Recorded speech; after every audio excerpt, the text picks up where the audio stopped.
it's going to cause a lot of other problems for your health if you don't resolve this one first. When we're looking at our digestive health, we're taking a quick look at human physiology. Now, I did not go to medical school. Everything that I share, you just have to continue to do your own research, work with your naturopathic doctor, integrated medicine, or your family doctor to find out what's right for you. None of this professional medical advice, diagnosis, or treatment. When we're looking at this photo, initially it could be very intimidating because we don't know what we're looking at. Now, taking a quick look at this, I'm just going to break it down to you in the simplest terms. Food enters your mouth, down the esophagus, into your stomach. In your stomach, you have your digestive enzymes start to break down the food. Then food enters your small intestines next. Your small intestines is very long. It's about 4.5 meters in length, followed by your large intestine, which is another 1.5 meters in length. So altogether, you have 6 meters of pipe work. This is a much simplified photo, animated photo. You guys can take a quick look here. It's much easier to understand your digestive system as a very long piece of pipe work. Now take a quick look at this. One more time. Ingestions of food. You eat food down the esophagus into your stomach. Food gets digested. Digestive enzymes start to break down the food. Food enters your small intestines next. This is the 4.5 meters, followed by the large intestines, 1.5 meters, and out the back for elimination. What exactly is chronic constipation? It's just waste material not exiting out of the body. You have a lot of trash inside this colon right now. This is the ascending portion, transverse, and the descending portion of your colon. Many people around the world, they're compacted with fecal matter and they cannot get this waste material out of their body. It becomes more and more problematic over the years. You may start to have chronic constipation maybe just 1 or 2 days at a time. You don't fix it, it becomes 2 to 3 days, becomes 3 to 4 days, and before long, you're a whole week into it.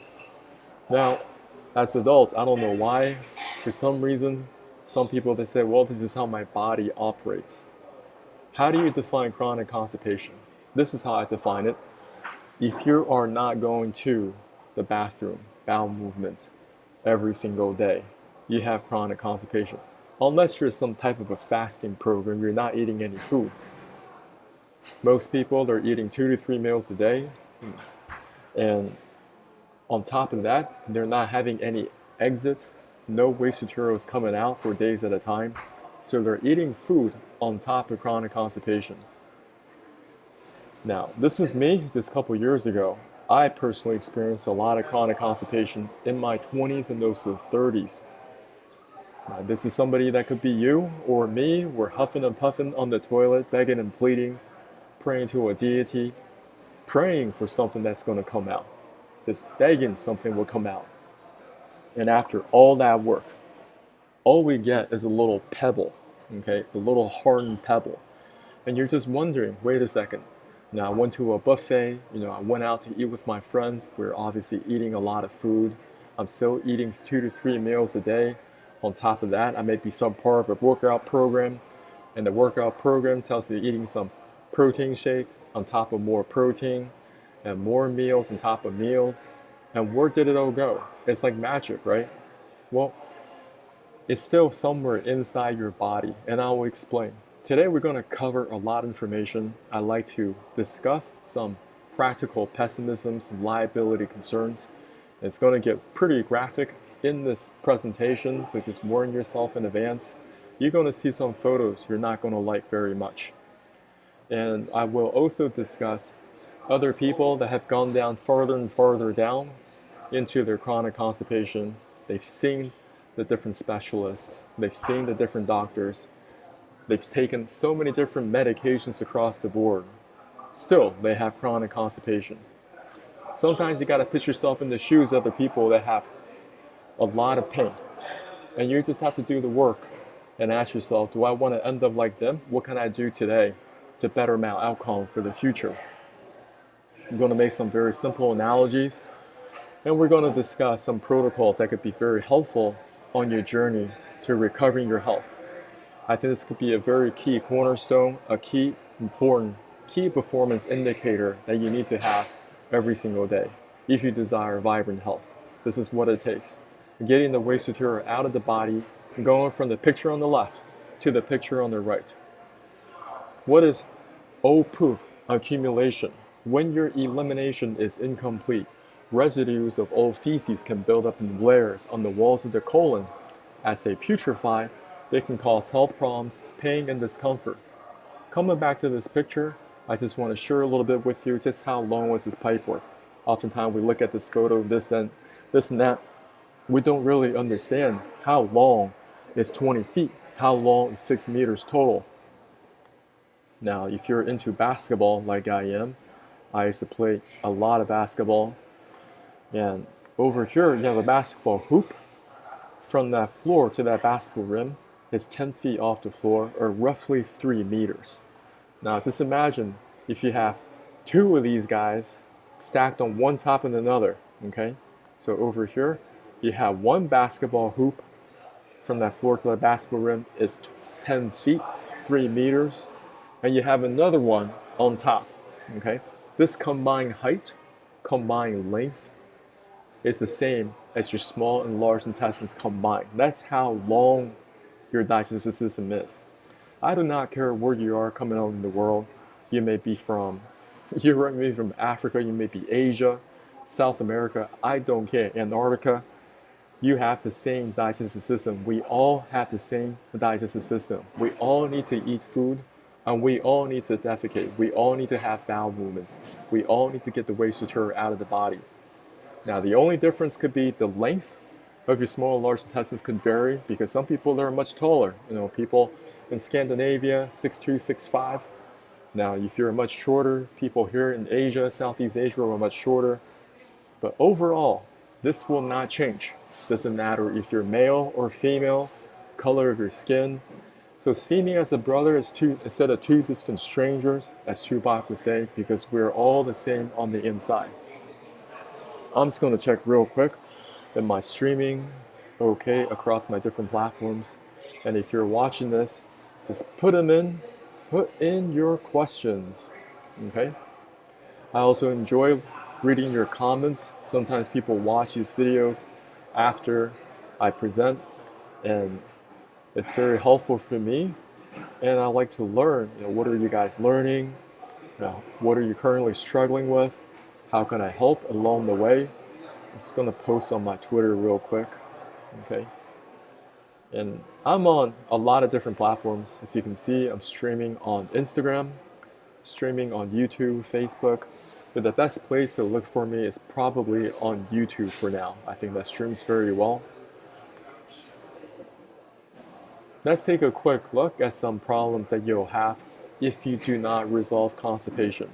As I've explained before, chronic constipation, simply you have a lot of waste material trapped inside this colon. And this waste material is not getting out. And over time, this waste material is going to harden. It's going to cause all sorts of inflammation in this pipework because the waste material is not getting out. Now, this could be a problem that you may face in the future. Maybe not now, but somewhere down the future, if that waste material is not being resolved completely, you may develop a toxic megacolon. Okay, what is a megacolon? It is a life-threatening complication of inflammatory bowel diseases. These diseases can be painful and cause permanent damage to the large and small intestines. IBDs include ulcerative colitis, Crohn's disease, and infections caused by this other colitis. A toxic megacolon is characterized by swelling and dilation of the large intestine due to the inflammation and accumulation of large amount of gas. Well, I can definitely tell you that this is more than gas. What we're looking at here, the doctor already extracted the entire colon. I'm talking about this section here. This did not come out of a silverback gorilla. This is not Animal Planet. This came out of a human being. So that amount of trash and waste material accumulated inside this colon is just continuing to dilate that colon, making it bigger and bigger and bigger over time, okay? So some people, they may have pounds and pounds of fecal matter in their body and they don't even know. and they have a bulging tummy, okay? And it just gets bigger and bigger. And when you remove the colon like this, you're gonna have many other complications down the line. You're gonna be given different options for different medical procedures, and we're gonna discuss about some of those right now. I wanna give you a very good, healthy sense of dose of fear. Because most people, they don't look into this until they're so far into that stage of problem. They don't look into how to resolve it early until it's so severe, they're at the ER, okay? They're at these specialists, and it's just in and out. Then they go to one specialist, they tell them to do something, doesn't work. Go to another specialist, tell them to do something else, doesn't work. Now, when you remove this colon, you're gonna have other complications, but let's just talk about something called colectomies or hemicolectomies, a partial removal of your large intestines. So recognize this photo here. We're looking at the colon. Everyone has his colon. This is the ascending, transverse, and the descending portion of your colon. If there is something wrong with the colon, something happens to this side of the colon, maybe the doctors say that, hey, this part is completely deadened. We need to remove it for your health so you can live on. What they're going to do, they're going to cut off this part and this part right here, and then they're going to reattach it, this part with this part, kind of like here. There's a lot of plug and play in the medical industrial complex. Like, people look at the human body like, oh, you don't need this, cut it out. Oh, you don't need that, we can cut that out. Or we're going to plug this over here. They think that you're like a USB cable or something. Over here, something happened towards the tail end of the colon. So this section is actually removed.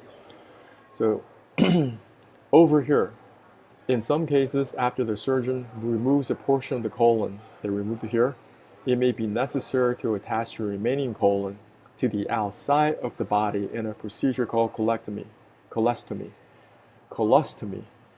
Creating a hole, stoma, in the abdominal wall allows waste to leave the body.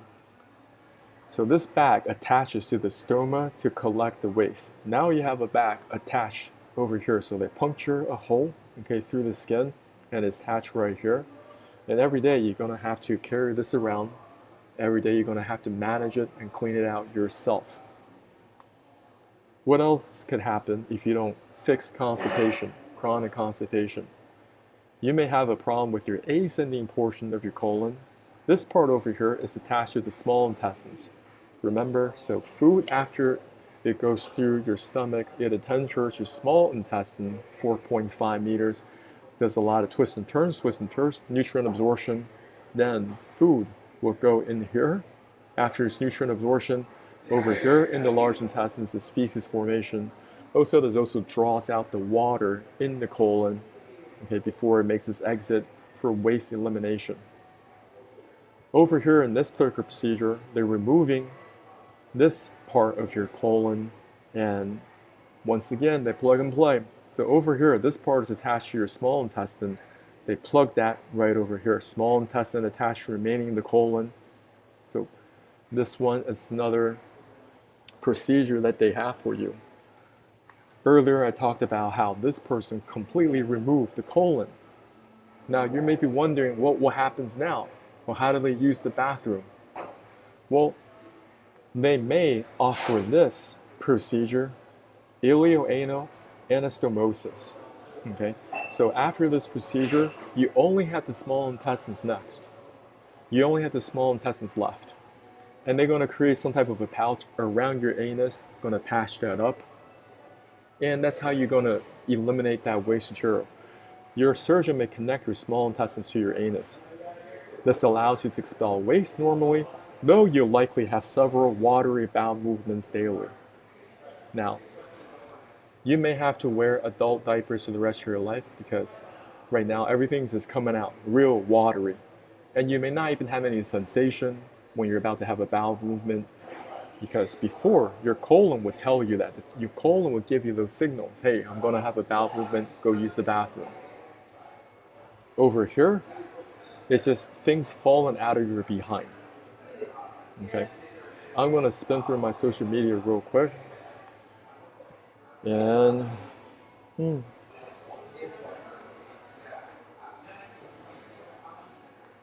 for any of you that are on social media, ask your questions. Don't be shy. I'm gonna check my phone just real quick before coming back. And I want to thank people for watching my videos. I know my videos are long, but I hope they can be very informative and they will help you on your journey, because I had so many problems in my past regarding chronic constipation. I didn't know how to fix myself. And I'm very grateful. This guy, his name is Josh Mason. Okay, you guys need to look him up on YouTube. A lot of his information is kind of like hidden on the internet because the internet doesn't want you to know his protocols. But he did teach me about the self-flow solution, which I will discuss. And he also put it on my radar, the importance of getting rid of parasites and different protocols out there that can help you flush out gallstones from the gallbladder. Many different parts, components, and I'm excited to share with you what I've learned.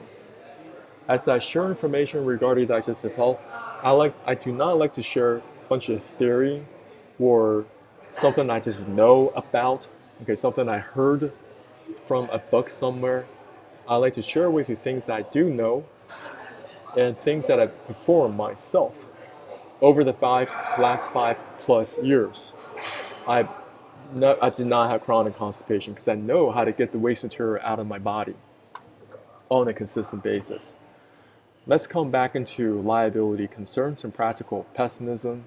Over here, this woman in Taiwan, only 23 years old at the time, suffering from chronic constipation, discovers her colon severely displaced. Let's talk about what is a severely displaced colon. Now, coming back to this photo, we need to take a quick look at your digestive tract. Your colon should have this proper shape.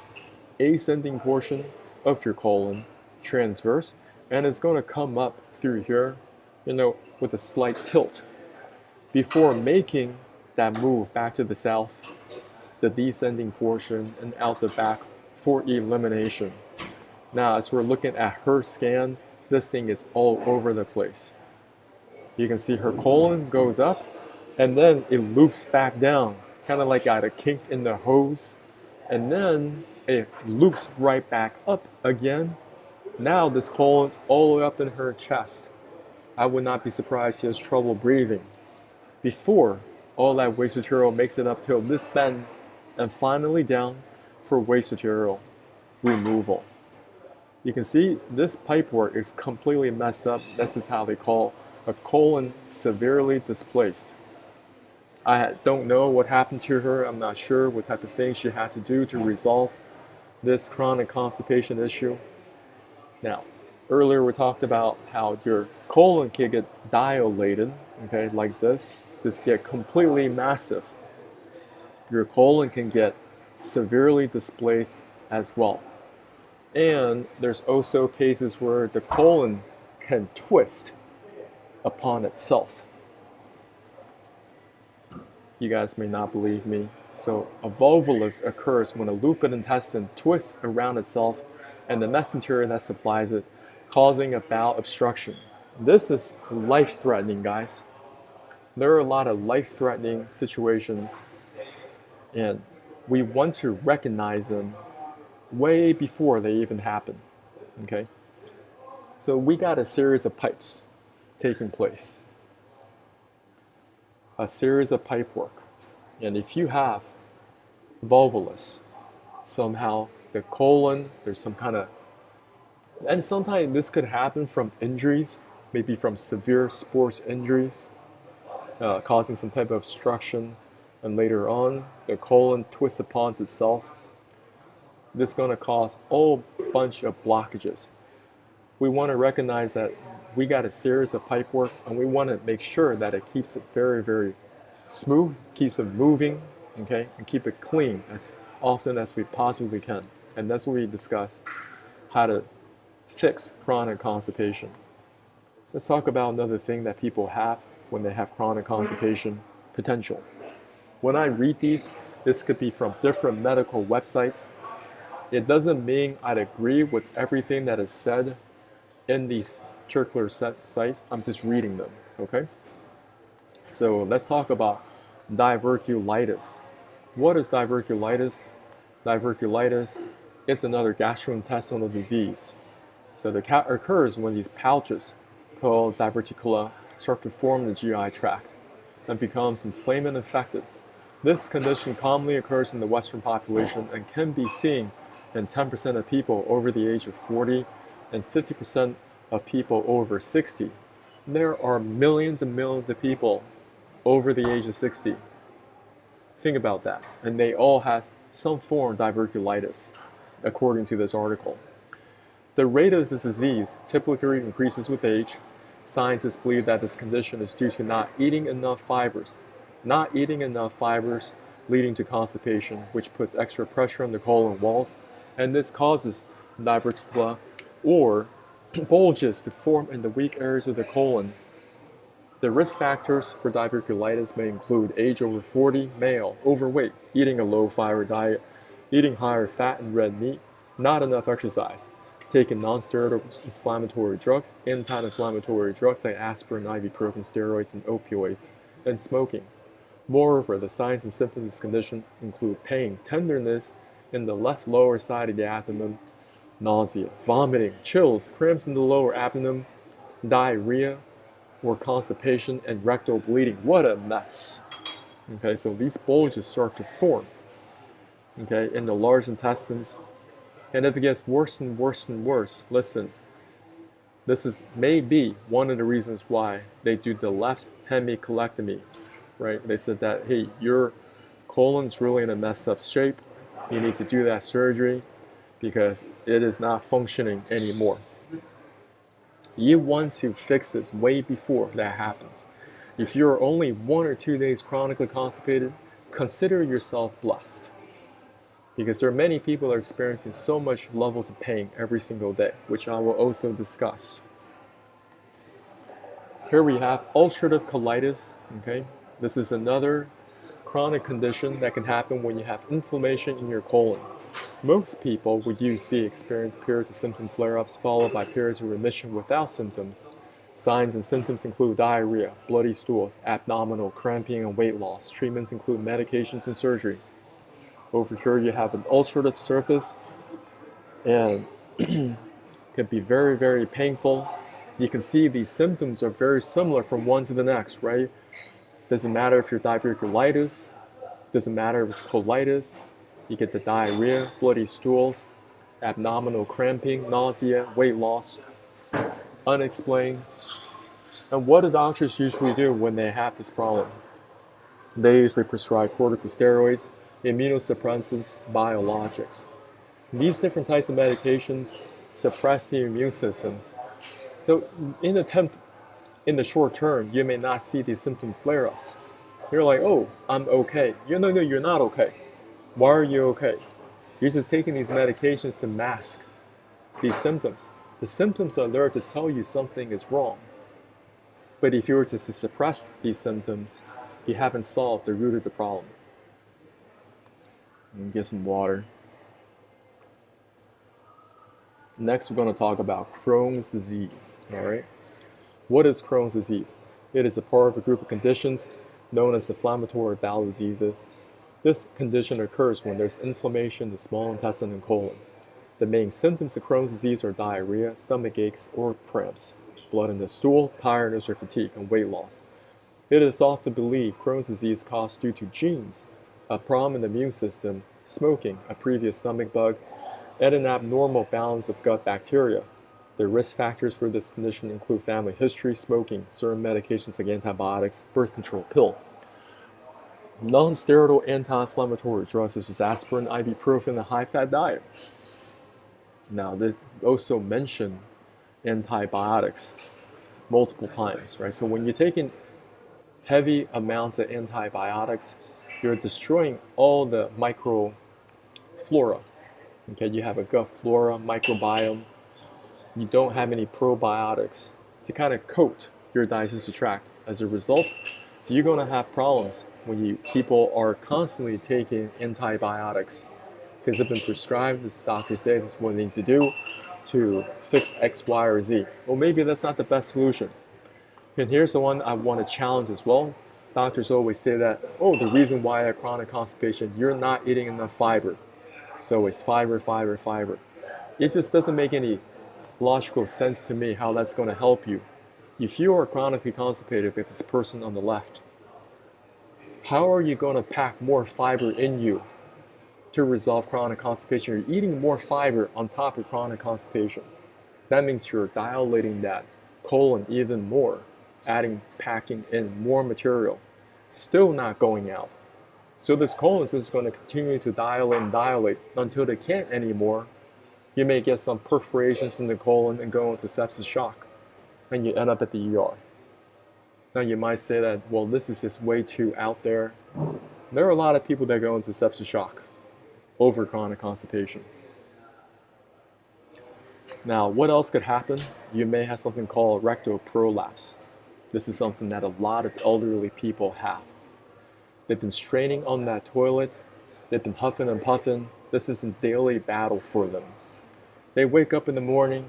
They may have some worries about whether they should eat something because later on they're going to be struggling on that toilet for a long time. As a result of doing so, they're putting a lot of pressure in their behind. And they are getting these prolapse. Basically, the rectum is turning inside out. There are people, I'm sure you've come across, and they have this faint smell. And people call it, you got the old people smell.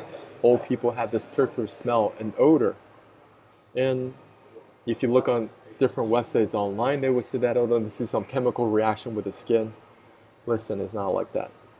A lot of old people are dealing with a prolapsed rectum. There's always some extra poop hanging out. It doesn't matter, and they're getting stains on their toilet, okay? They may be wearing adult diapers. It doesn't matter if they're putting on that cologne heavy, you can still smell something is off with this guy. What is coming from their behind is coming from the waste material, not exiting out of the body. Or they're dealing with some type of an anal fissure. Anal fissure is a breakage, a crack, or a splitting around the anus area. It could be very uncomfortable, very painful. Now, whether you're dealing with a rectal prolapse or anal fissure, when you talk to the doctor, what is the etiology? What is the root cause of this? And oftentimes you talk to them, they will say, oh, there's no real clear-cut cause. Now, an estimated 30 to 67% of patients have chronic constipation, infrequent stools to severe straining, and an additional 50% have diarrhea. In the past, this condition was assumed to be linked to giving birth multiple times for vaginal delivery. However, as many as 35% of patients with rectal prolapse never gave birth, and it can occur in men. There might be some genetic predisposition to this condition. In other words, some patients are more prone, based on their genes, to develop this condition while others don't. It's all over the place. Nobody can figure it out. It's just like a big mystery. Why am I getting an anal fissure? Why am I getting a rectal prolapse? Why am I getting hemorrhoids? A lot of people all over the world have hemorrhoids, okay? What are hemorrhoids, or they're called piles? These are swollen veins inside your rectum or outside of your anus, which can cause pain, itching, and rectal bleeding. Symptoms often improve with at-home treatments, but on occasion, people need medical procedures. Eating more fiber can help prevent hemorrhoids. Look at that, more fiber, more fiber, more fiber. My grandmother also took that advice. She had chronic constipation. Doctors told her to eat more fiber. And there are different things that they gave her. You kind of mix it with water and you drink it down.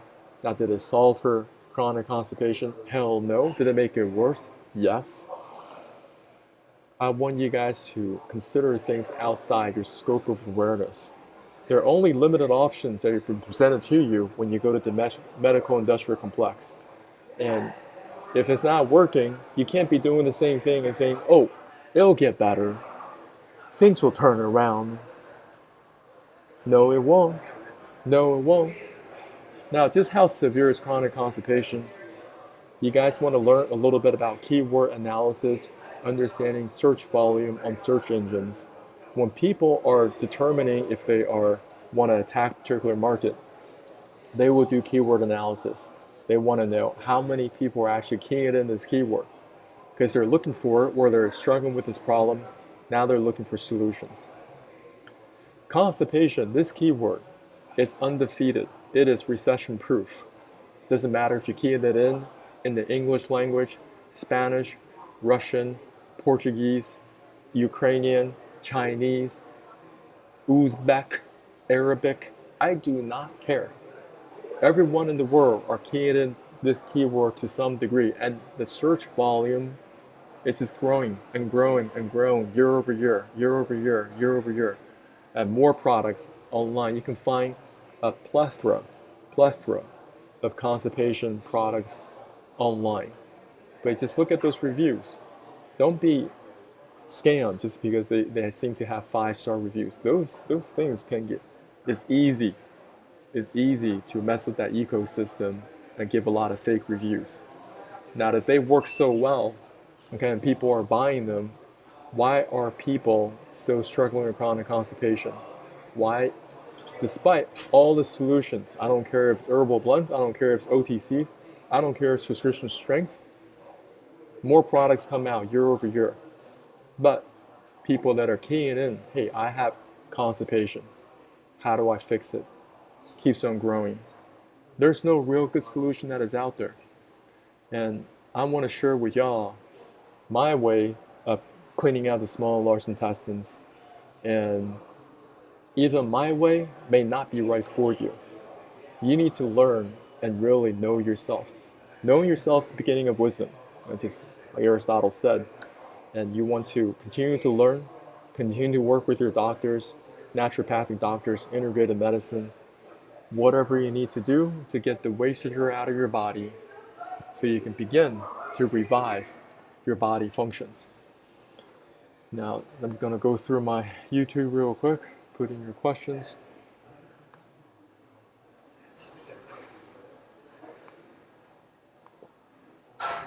All right, let's talk about more. All right. I want to just let you know the road ahead is very tough for many of you. But you just don't know how bad it could possibly get. Okay? Some of you are only going to the bathroom, twice a week, 3 times a week. That is a problem. I've done on so much research, different Facebook groups, online. It could be on Reddit forums, many different places. And these are packed with people. People are struggling with chronic constipation. And I want you to kind of put yourself in the shoes of these people that have gone ahead of you and they ignore the early signs of chronic constipation. Sorry to be crude, but there's a big lump of poo that won't come out. What do I do? Anyone, any idea? Suffer from constipation now and again, especially when I have been eating crap for the past couple of weeks. I've been constipated. When I go to the toilet, nothing is coming out. Or if it does, it's hard. Both have been bloated, especially upper tummy. And like a trapped wind feeling plus yesterday, not really got an appetite. Tried Ducalese, OTC meds, never really worked. Eating more healthy and now trying lactulose since Tuesday, but it feels like it's just making me fart, LOL. Also to mention being having some stress and anxiety with family members being in the hospital. What can I do to get my tummy back to normal? Thanks. Consultant has put me on propylpride and glycerol suppository. Any reviews? So after your OTC stuff stops working, you're going to be going to see different specialists.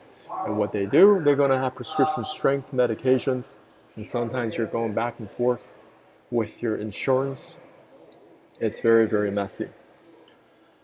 Hi everyone, had a horrible couple of days. A lot of what would come out and I couldn't push out what was left behind.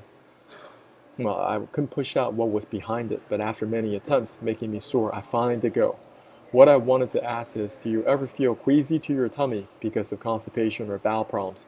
Sometimes I think it's all the worry and the stress constipation causes.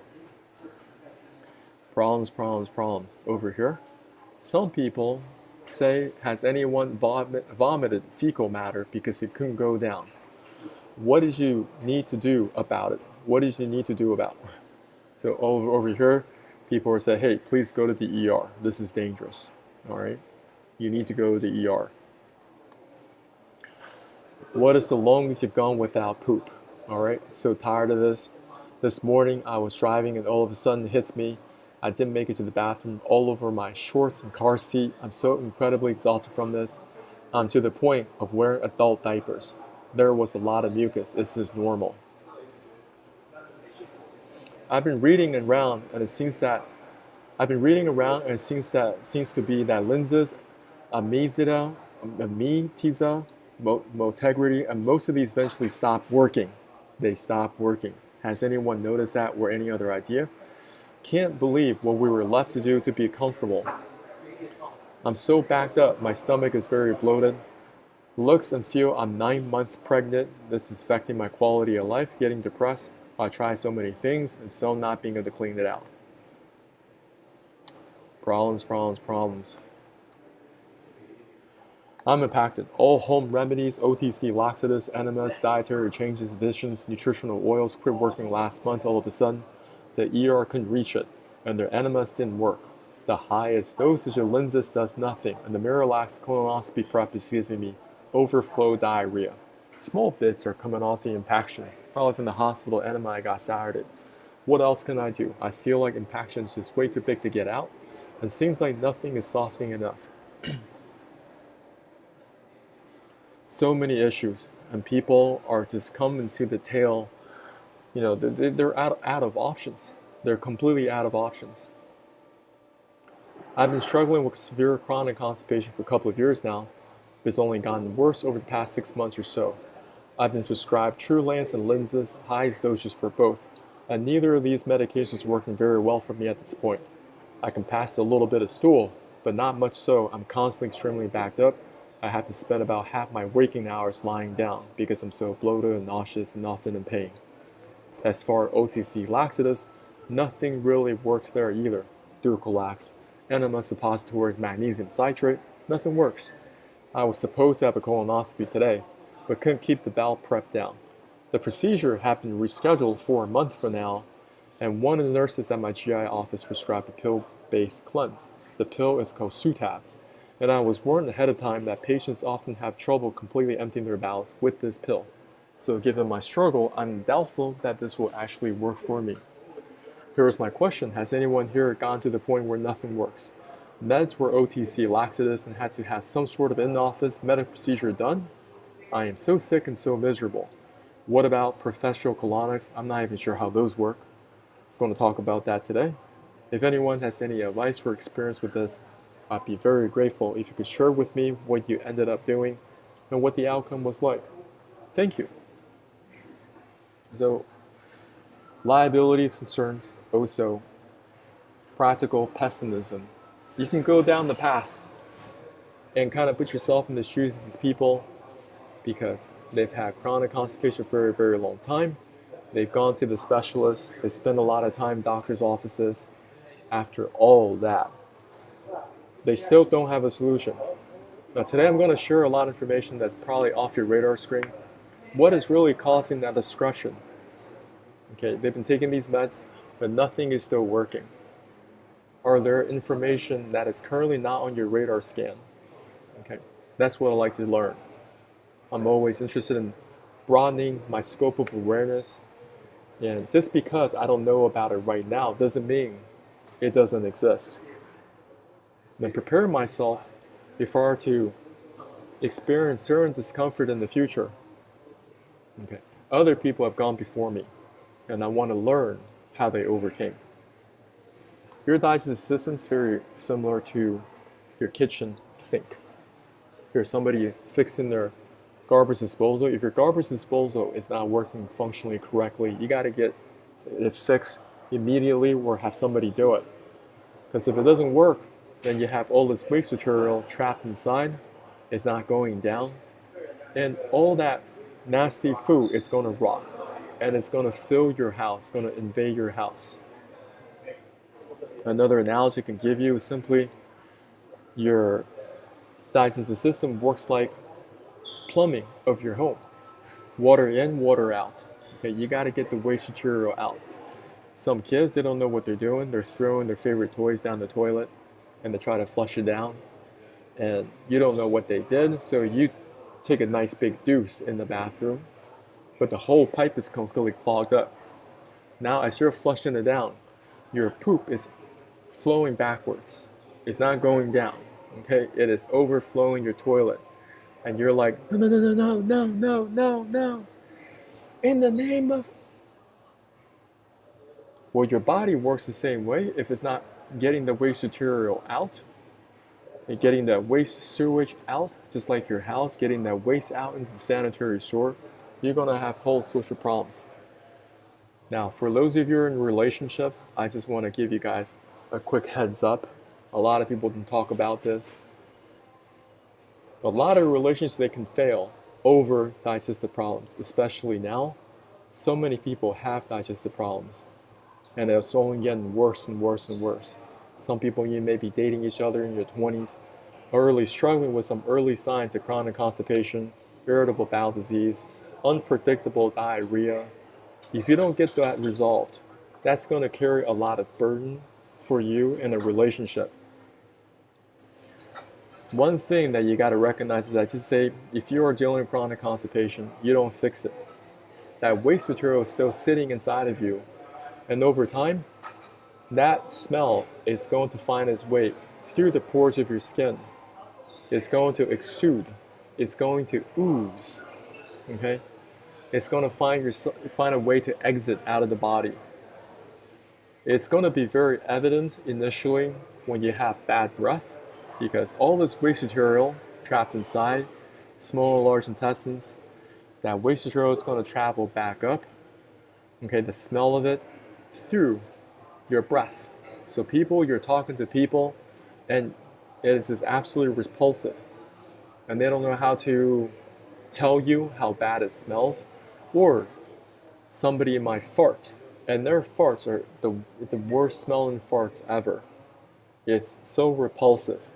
It just lights up the whole coffee store. Okay, and you don't want to invite these people out for anything going forward, because you know if they fart somewhere, it's going to embarrass the whole place. That's how bad it is. Now imagine if you're in a relationship with the situation. Maybe initially you might be thinking, yeah, love conquers all, right? You're really into the person. But just like anything else, diminishing marginal utility, okay? That initial attraction will later become a lot of contempt, disdain, you know, and it just gets worse and worse and worse. And your body, your physical health has a lot to do with it. Please don't ignore. Now, I cannot confirm this. This is absolutely crazy. All right, so about a year ago, there was a new medication that had been approved by the FDA. Okay, this is called the Vibrant, the vibrating constipation pill. They call it Vibrant. And what it does, it vibrates, okay? And what they want to have is basically, now you got all this material trapped in your large intestine, and the pill vibrates along the way, kind of shake things around, and that's going to help get the waste material moved out. Well, I cannot confirm this. This is crazy. This is the image of the lady took for. This is the image the lady took for after 1 year, got 145 stuck in the colon 4 months ago, and still can't empty it all out. People are desperate for answers. People have so many problems. But you can see that now you got all this technology sitting inside of you. You still can't get that waste material out. Isn't that just crazy? Look at the scan. So there are consequences. I have some North Star principles that I abide by. Like when I have constipation, I don't try to put more material. I do not try to put more fiber in my body. It doesn't make any sense. I need to find a way, like a liquid solution, that's going to flush out the dead material. Now I want to share some protocols And you guys gonna continue to do your own research because I haven't done this myself. I had a friend, she was in this industry, and she told me it definitely helped her with her digestive system and helped many of her clients. This is colon hydrotherapy. Just want to share with you what it is all about. So over here, this is the apparatus that you sit on, and the colon hydrotherapist, what they're going to do while you're laying down here comfortably, they're going to put hot water through your back end to help escort all that dead material out of the large intestine. So this is what it looks like. This is your colon, okay? And over here, they're putting that water in. They're going to turn up that water pressure. And over time, they want to help escort all this dead material out of the body.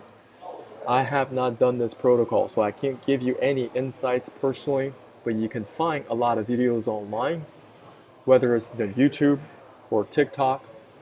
You can find a lot of videos on this, and they even have pipes and see the material that comes out of the back end. And it's not just fecal matter. You will see other organisms, which I will discuss in the later part of this presentation. Let me get a little bit of water before I move on. And if you have any questions, just put them in the comments. I'm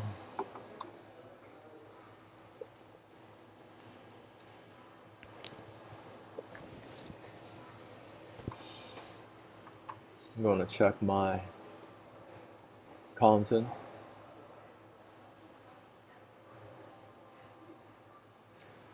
Now, I teach people how to relieve constipation at home. Okay, so you're watching this video. This could be very helpful for you. I want you guys to continue to do your research. And if my protocol is not the right one for you, and that's perfectly fine, you continue to do your research. You continue to find until you find a protocol that is right for you. Now, this is the soft flush protocol. This is not an enema. Online, you will find a lot of these keywords called coffee enema, water enemas, where they put something behind your back end to escort the waste material out of the body. The soft flush protocol is a protocol that you mix together in a very specific way, in a very specific proportions, and something that you drink down. It is not an enema. Okay. These are the ingredients that you need. You need apple cider vinegar. You need some type of citrus fruits. You can use limes, lemons, or grapefruit. I highly recommend using grapefruit. Then you can use some type of a salt. I highly recommend using pink salt or food grade Epsom salt. So you can choose between pink salt or food grade Epsom salt. Epsom salt doesn't have any sodium. So for those of you that are worried about the sodium content, Epsom salt has a lot of magnesium, but it does not have sodium. This is black coffee, completely optional, prepare separate. So screenshot this is important. The night before, you're finishing dinner around 7:30. You can still drink some liquids, drink some water, but you're not eating any late night snacks. Following morning, same thing, you wake up in the morning, you're not eating any breakfast. You can still drink some liquids, but you're not eating breakfast, eating no food. At 11 a.m. on an empty stomach, you're going to make this in a stainless steel thermos. So I want to share with you different things that you can get at the grocery store. Maybe you already have these items, okay? Most of you probably have most of these items in your kitchen right now. And this is how I want to teach y'all how to fix constipation at home. All right, so over here, you can take a quick look at the side. These are the ingredients that you need. You need a bottle of water. This bottle of water is roughly 2 liters. Over here, single press squeezer, much easier to extract the juices. Over here, you need some measuring spoons, measuring cups, making sure they say the amount of milliliter so you can measure accurately. Accurate measurements are important. Over here, this is pink salt. Over here, this is your stainless steel thermos. You gotta have 1 liter or more. The volume of this has gotta be 1 liter or more. So how much is 1 liter? 1 liter in gallons. All right, it's gonna be about 1/4 of a gallon. 1 liter is about a quart, slightly over a quart. Okay.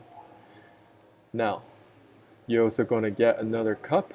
This got to be stainless steel. This is for black coffee. So for those of you drinking black coffee, you want to use things that cannot break. Okay.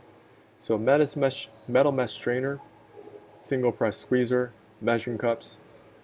Okay, stainless steel thermos, and a cup.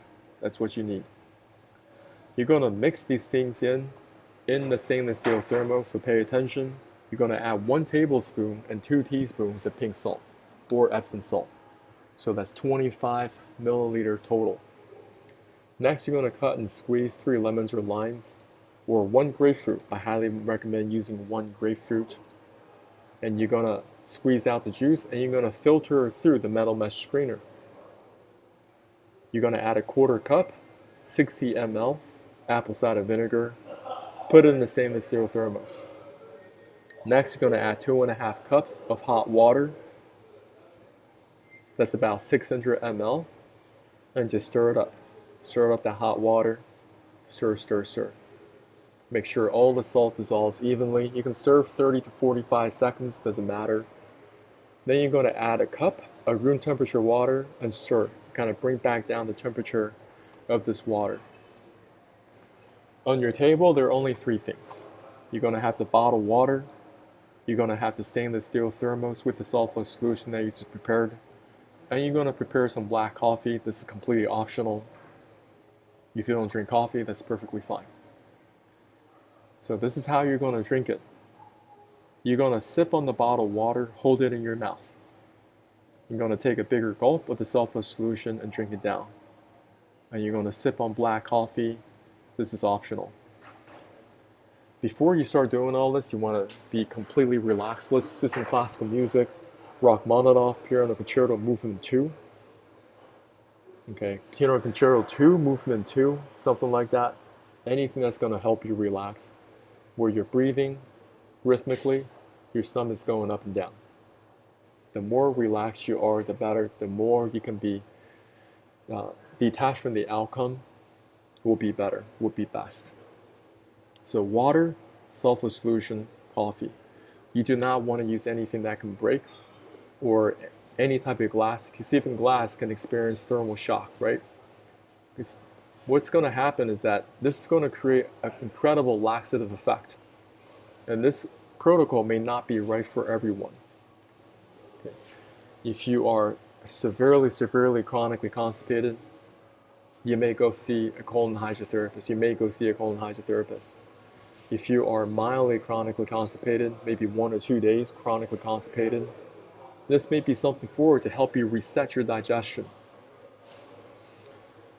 Once again, take a tiny sip of this water. Take a bigger gulp of the sulfur solution.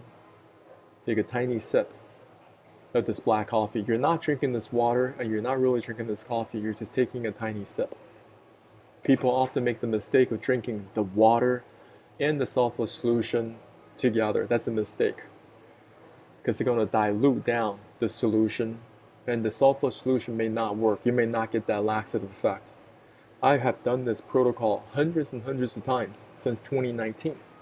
I have taught this protocol to hundreds and hundreds of people around the world in different languages. And I can give my protocol to a complete stranger across the world. If they were to follow my directions to the T, they can be successful first time.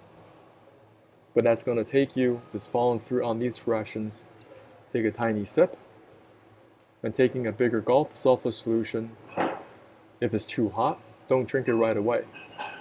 If it tastes bad, get yourself a stainless steel straw. It's not a race. You can take 45 minutes, 1 hour, an hour and a half. Many people, they make the mistake of drinking it too quickly. They think that is some type of a race, or they make some plans after, so they have to rush through this detox protocol. I do not recommend it. If you drink it too quick, you may throw it up. Okay, so don't do that.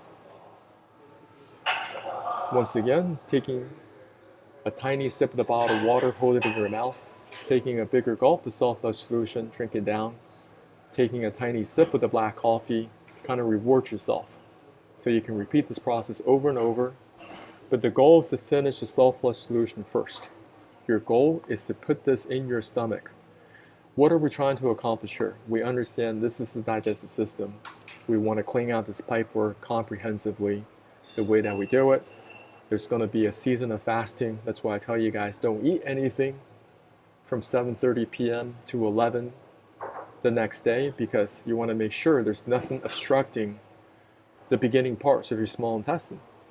So you're just drinking down the salt flush solution in, creating that very relaxed environment so that solution can work its way into the small intestine and begin cleaning out the small intestine. Yes, your small intestine is very, very dirty.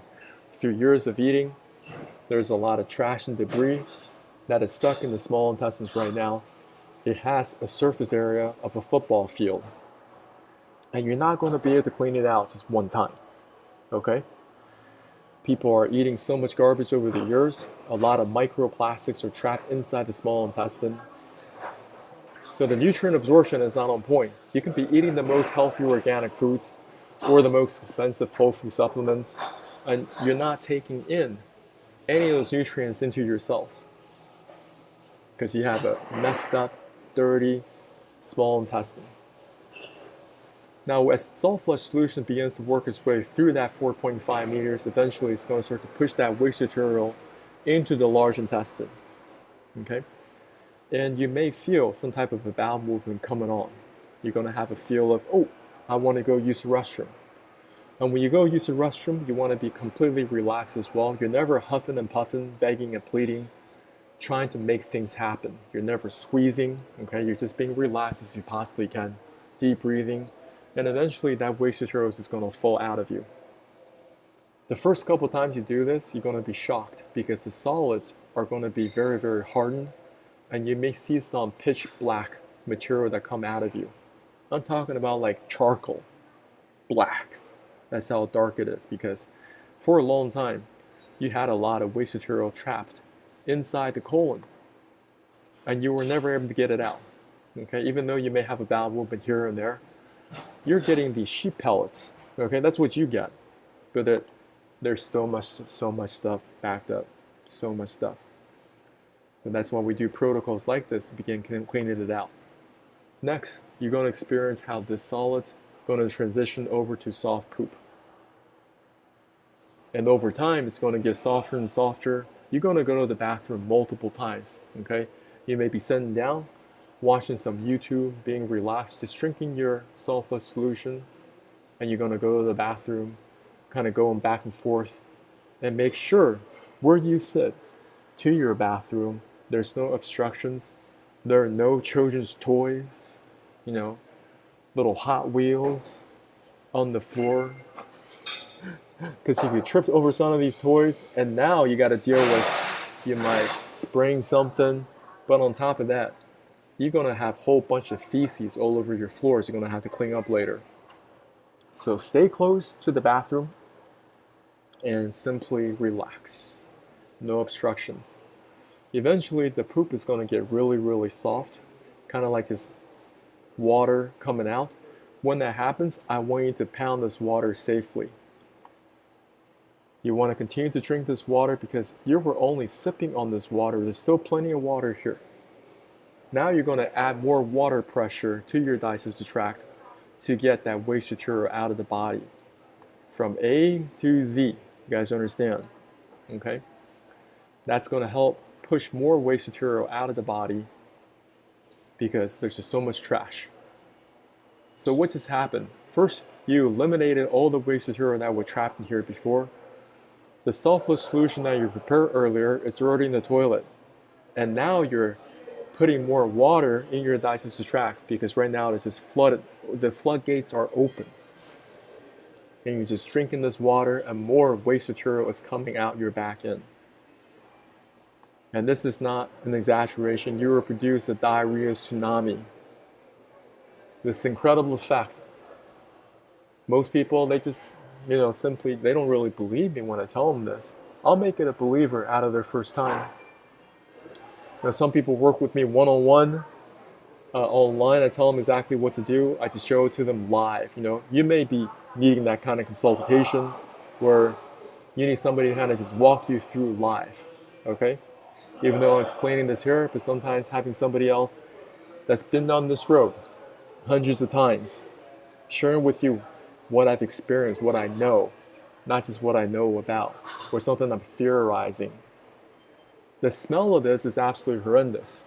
You got to get a fan going, get your ventilation, get your windows open, warn your families in advance, because you're going to blow up the toilet.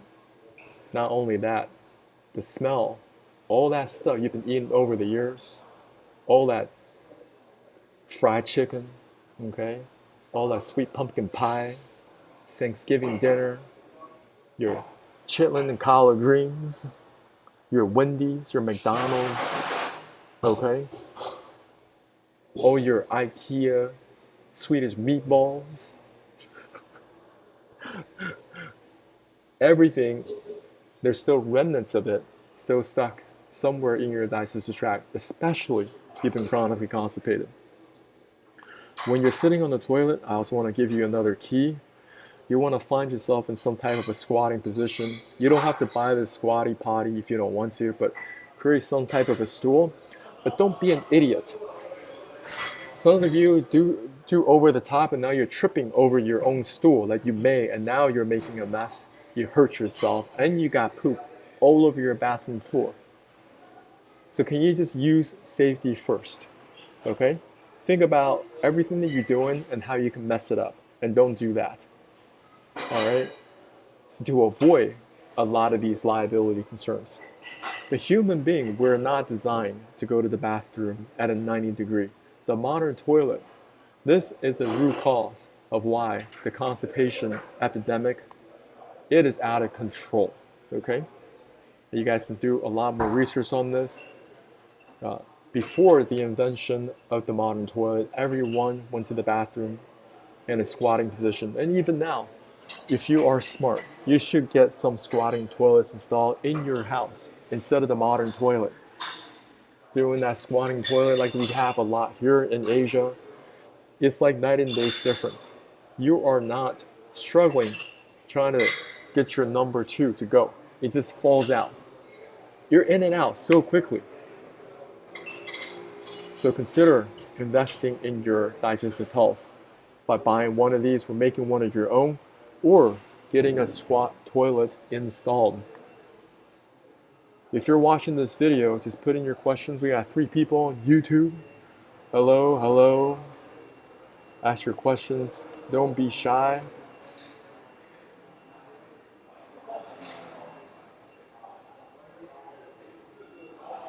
We're all human beings. We all have this problem to a certain degree. And we want to fix it. We want to fix it as early as possible, guys. This is not something you want to just sit on for, until you have some really disastrous outcome. Most people just simply wait too long. Now, I'm going to talk about other liabilities concerns that's not on your radar screen. Most people don't talk about this, so I'm going to talk about them. If you have any questions, just put them in, and I'm going to take a small little break. I've been going at this for an hour now, so sometimes I got to take a small break before I press on. You guys can find me on all social media. Follow me on social media. The Real John Chow on Twitter.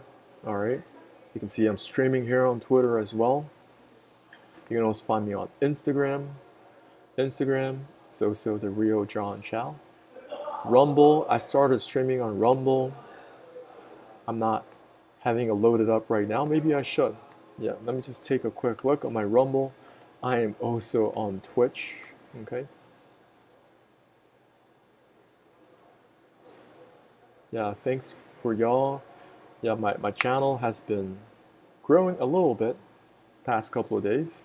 I can see more people are watching. Previously, I thought that people just want all these stupid YouTube shorts, but you can't really explain things properly with a YouTube short. You have to go in detail, right? You got to talk about human physiology. we got to talk about different liabilities, concerns that most people overlook. And let me look over here. Next, we're going to talk about a serious liability concern most people overlook. As we discussed in the earlier part of the presentation, there are many people around the world, they've gone to see many doctors, they try to fix this, that, and the third, and it's still not working. All right? Now, I've done so much work regarding this, and you guys got to continue to do your own research as well. It's 2024. I'm told y'all, I'm just a regular guy. I'm not a doctor. And I want you guys to spend time learning about the topics I'm sharing now and confirm it for yourself. Today I'm going to talk about internal parasites. There are plenty of parasites all over the world. Just because you live in the US, you live in Switzerland, a first world country, doesn't mean that you're exempt. People are finding parasites in their salmon at Whole Foods. People are finding parasites in their Costco salmon. All right. Today we talk about full-blown organisms, and these things, they carry a lot of risk in your digestive tract. I'm going to go through them one by one. Over here, this is the liver fluke. These are pinworms. Maybe you heard about these guys when you were younger. This is the tapeworm, and over here we have the roundworm. Okay, these are full-blown organisms. Now, how does the liver fluke work? What is their life cycle? They're very deadly. First, they hatch in water, and they're going to find an intermediary host, such as a snail. One thing to learn about parasites is that their survival replication skills are very, very strong. They always find a way to survive and replicate inside of another host. They grow to a certain size, and from here, they exit out of this host, and they go inside of a vegetation. Inside this vegetation, it gets eaten up by this cow or the sheep, and that's how this cow and sheep gets this liver fluke in their body. Talk to anybody in the ranching business, cattle business, sheep business. I don't care if it's Montana, Canada, Australia, New Zealand, they have to deal with this year in, year out. Because they're finding their cattle, their livestock are getting weak. These liver flukes, they are killing, destroying their liver. The liver has a lot of nutritional value, you understand, in the human body and also in other animals as well. It stores vitamins and minerals. So liver flukes, they attack that organ and also other organs to survive and replicate inside of you. And your liver itself will definitely part of your digestive system connected to your gallbladder. And over here you have your pancreas. And there's a video you guys got to look online. Okay, it is Animal Planet. And this lady, she had all this unexplained pain and discomfort. So just type in Animal Planet liver fluke. You type in Animal Planet liver fluke, you will find this video. Parasites eat at a woman's liver, causing agonizing pain. Monsters inside me, Animal Planet. Alright, you guys need to watch this video. In fact, I'm gonna pop it into my social media because you guys may watch it later to educate yourselves. Okay, I'm gonna just spin through and put it in to different comments. Because many people, they're like, oh, I don't believe you. That's fine. I want you guys to have a healthy dose of skepticism. And her story was crazy because she was at the ER, whole bunch of pain. And later on, the doctors were like, well, I don't know what's wrong with you. I just don't know what's wrong with you. Isn't that frustrating? You know you have a bunch of problems with your health. Something is wrong, but they can't find what's wrong with you. I think that can be a very frustrating experience. And this is often overlooked. Okay, they went to see so many different specialists. They went to see these doctors. Still can't figure it out. Over here, we have another parasite. Now, this one also hatches in water. Now, these different eggs could be ingested by some type of a worm inside this water. So they continue to survive. And over time, this worm gets eaten by a frog or a fish. All right. So over here, these are the intermediary hosts. They continue to survive. Parasites just keeps on upgrading themselves. Now, I don't know where you live. Here in Taiwan, we do eat frogs here. This is hot pot, and people, they eat these frogs, and some of them, because they have bad teeth, they don't like to eat overcooked meats. They don't like to eat overcooked meat, so they kind of just put it in us as it was undercooked. If you're eating undercooked meats, you may get parasites.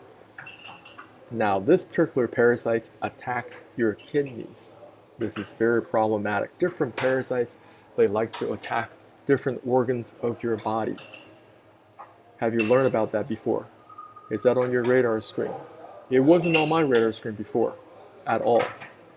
You know, over here, many people, fancy places, this food channel, right? Oftentimes people, they get hungry middle of the night because they've been watching food channel for 2 hours.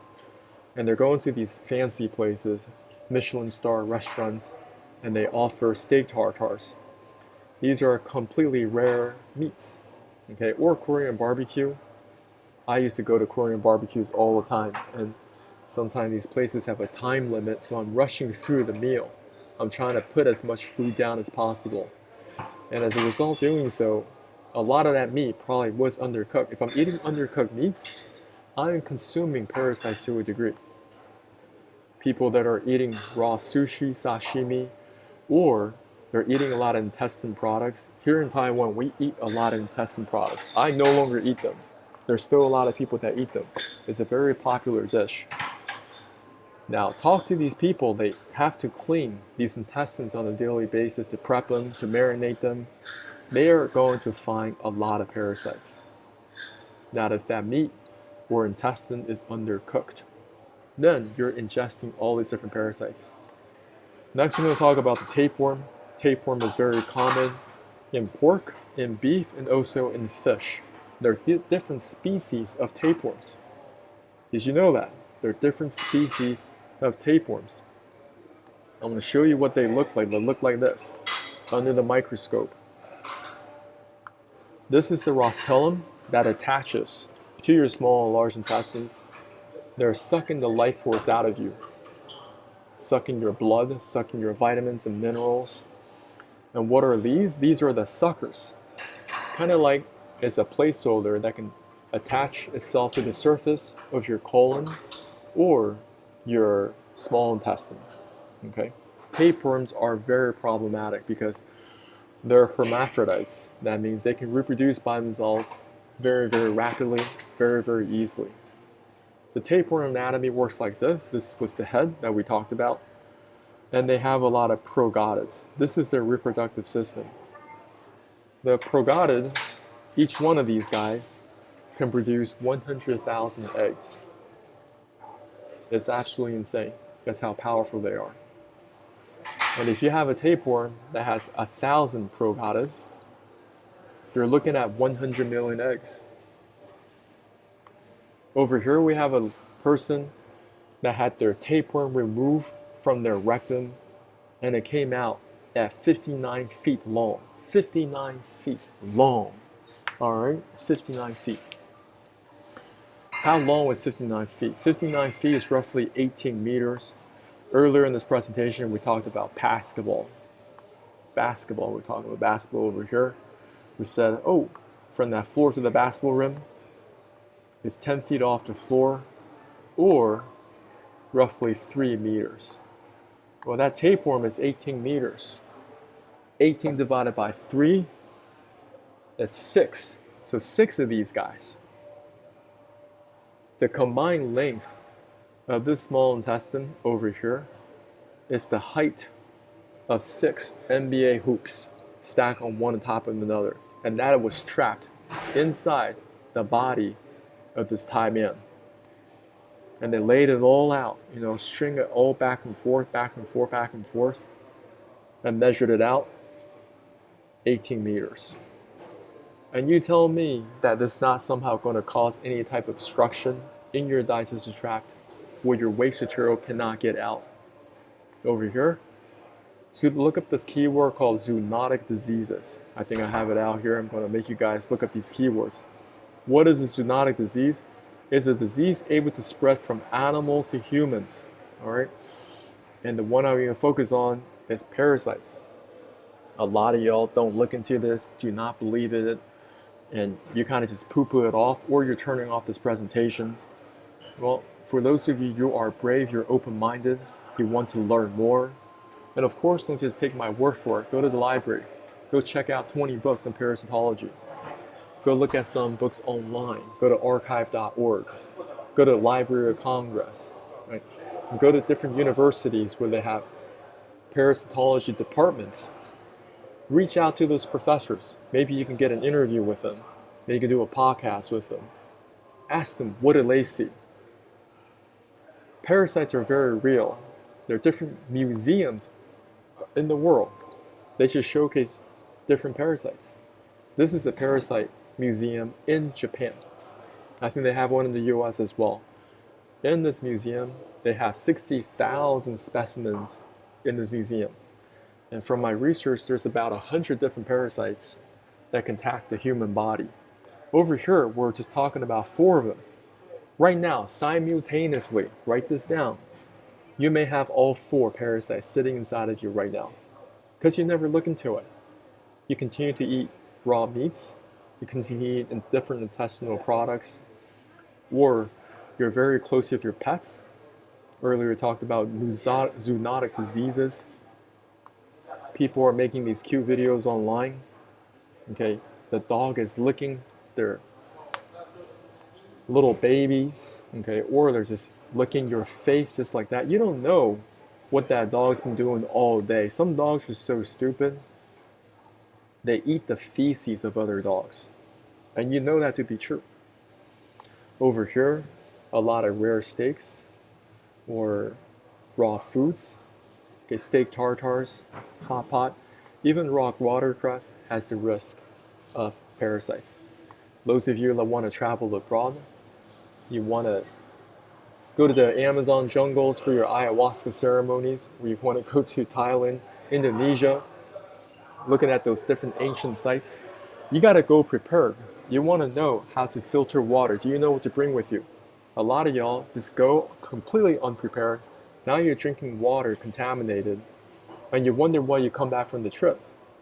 You feel awful. And now you're in that cycle, right? Where you go to this hospital, or you go to that clinic or specialist, just like this lady. Parasites eat at a woman's liver, causing agonizing pain, monsters inside of me. She was going to all sorts of different people, and still, she was in so much pain. At the ER, they ran a whole bunch of scans, this, that, and the third, and they told her, we can't find what's wrong with you. Isn't that frustrating? You put your trust in these people that have all this medical knowledge, and after all that, you're still going home in pain and discomfort. Nothing's been solved. So that's why I want to show y'all, you are responsible for your own health. You, completely. You cannot just outsource this. Okay, you cannot outsource your health. You cannot outsource your anything. You got to do it yourself. Now, parasites can get so bad, they can go outside of your digestive tract. People are experiencing all sorts of inflammation. This is called cysticercosis. Parasites, they may establish a beachhead first in your digestive tract, and then they go out. Okay? And it becomes very, very problematic. Some people, they're going to the hospital. They may get epileptic seizures. They're getting incredible headaches. Once again, for the longest time, the doctor says, can't find anything wrong with you. Finally, do an MRI scan. Oh my goodness, you have a lot of parasitic infections in your brain right now. You need to do something about it, or take prescription strength medication to get them resolved. Now, instead of you going down this path, why don't we just avoid some foods? For example, you may go to places in the jungles, right? Maybe some really remote parts of Vietnam, Cambodia, Indonesia. they're still eating raw blood, okay, or they're eating a lot of raw fish. And the locals over there, they know they have had a history of parasite infections, but they still do it. I highly recommend you avoid in participating activities like this for views on YouTube, because you may end up coming back with a parasite just underneath the surface of your skin, because they will take over. You may begin with some type of discomfort, maybe nasal congestion, maybe your hair is falling out, okay, maybe you have trouble breathing, heart palpitations. And what do the doctors do? Oftentimes they prescribe corticosteroids, which further suppresses your immune system. Your immune system has the ability to get rid of internal parasites. They do, while they're small, okay? So study up on your white blood cells, the different white blood cells if you have in your body. However, in a weakened immune system, especially from corticosteroids therapy, this puts you at life-threatening illnesses. This is a threadworm, all right? This is something that can go inside through the skin. This is a particular parasite that can go through the skin, bottom of your feet, just walking around outside. You may get threadworms. Next, we'll talk about the pinworm. Pinworm you're probably more familiar with. And these guys see a little child, they're scratching their behind. Or even adults, they can get pinworm infections. Now you can see an adult scratching their behinds discreetly. Or you're scratching the behind yourself. You're like, how do I get rid of this? You may have pinworms. Now, according to PubMed, this particular infection affects almost 1 billion people worldwide from all socioeconomic classes. 1 billion. That's a lot of people, y'all. Okay? And one more we're going to go through. These are roundworms. Roundworms are also very problematic. And they're very common in pets and rabbits, in ducks, in dogs, and cats. The picture that we looked at before, this bully, American bully, these are roundworms. This is a tapeworm extracted out of a cat. And this may be a botfly. Can't confirm it. But you guys look up the life cycle of a botfly. Most people don't know.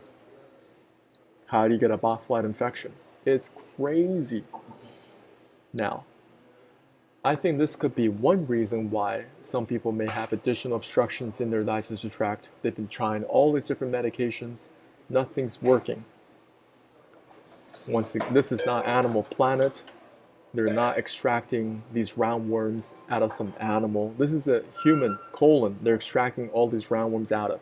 And that's not spaghetti. These are roundworms.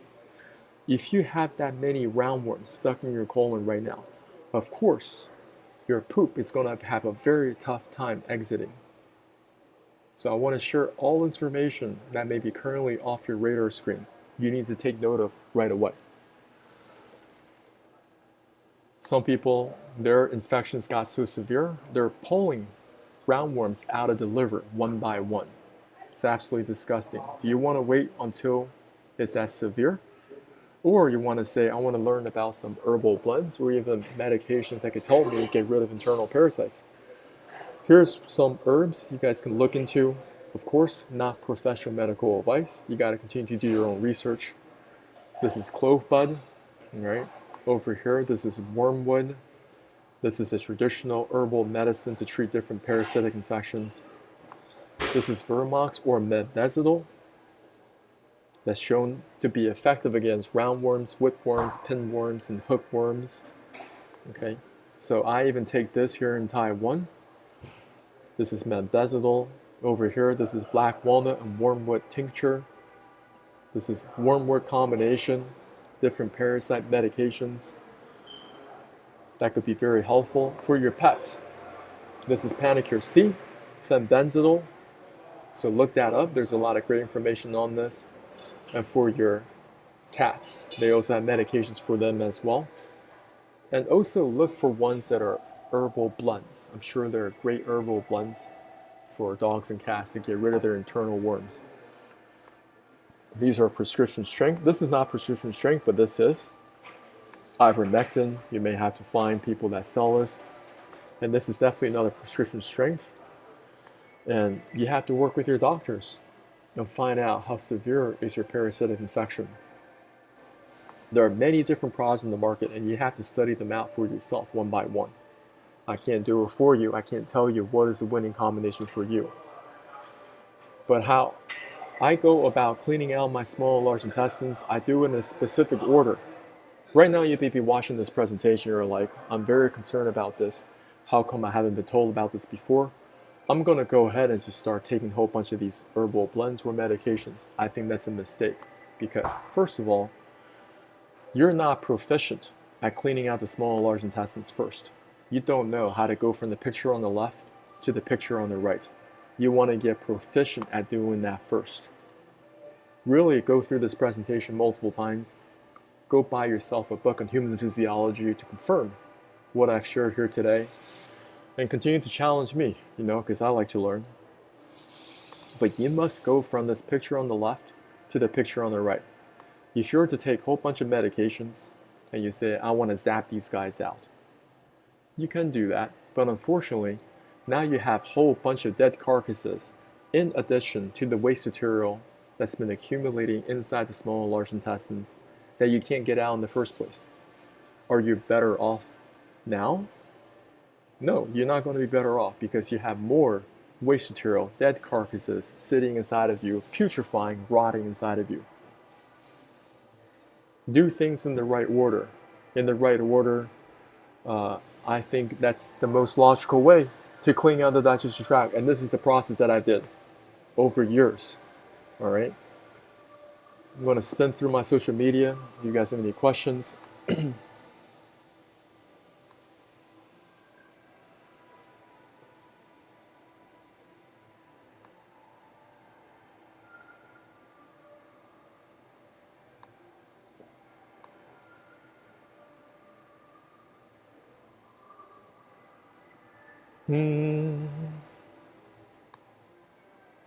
There are so many exciting things moving forward because once you start to unlock your health, there's so many possibilities. You start to recover your mental health as well. Your mental health and your physical health are directly connected. I've gone down the path of detox, and I'm learning something new every year, and I'm applying something new every year. Just finishing up this presentation real quick, I've also learned about how to flush out gallstones out of the body, out of the gallbladder. For those of you who are still watching this, I highly recommend y'all getting my program. The program that cleans out the small and large intestines combined. I explain a lot of things in my video today. Of course, you guys gotta do your further investigation, find out what's right for you. But continue to do your research.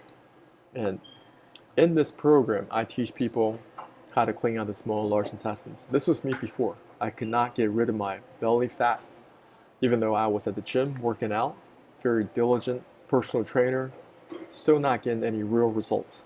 Because if you want to get real results, getting yourself from the picture on the left to the picture on the right, okay, you need to clean yourself up on the inside, which will restore your metabolic rate. Okay, how fast is your metabolism has a lot to do with how clean you are on the inside. If you can restore the internal states, the quality and also the condition of your small and large intestines, getting the waste material out of the body, get the parasites out of the body, get the gallstones out of the body, and this year I'm also learning about how to get the kidney stones out of the body because I've already seen the road ahead for many of these individuals. When they are having messed up kidneys, they end up on dialysis for the rest of their life. Instead of me going down on that path, why don't I learn more about human physiology? Why don't I learn about other things that can help me on this journey of detox? Detox is very different than supplementation. You will find a lot of information online that said the reason why your body is this way is because you're not supplementing with this mineral or this vitamin. They're always telling you somehow that you're not enough. Okay, I come from a different other end of the spectrum. I say the reason why your body is messed up because it's full of trash. You need to get the waste material out of the body, restore your body function, and let your body and cells restore. Then we talk about supplementation, how to build on top of that foundation. So today, I just want to leave y'all with that thought. Okay, in the future, we have so many other important, exciting presentations. Going to share more about the liver cleanse. Going to share more about the kidney cleanse, and I'm still learning through as I go. And what are the early signs of kidney troubles? Well, edema is definitely one of them. Okay, and we want to avoid all these chronic diseases moving forward. The way that we do that is by cleaning ourselves from the inside. So coming back in here, following me on social media, get my program, okay? And also work with me one-on-one for those of y'all you want to have more specialized coaching. So I want to get on a call with you, figure out what you're going through right now, so we can craft a plan that is right for you. And thanks so much again for watching. I really appreciate any of y'all that jumped on. Have an amazing rest of your week, and I'll talk to you soon.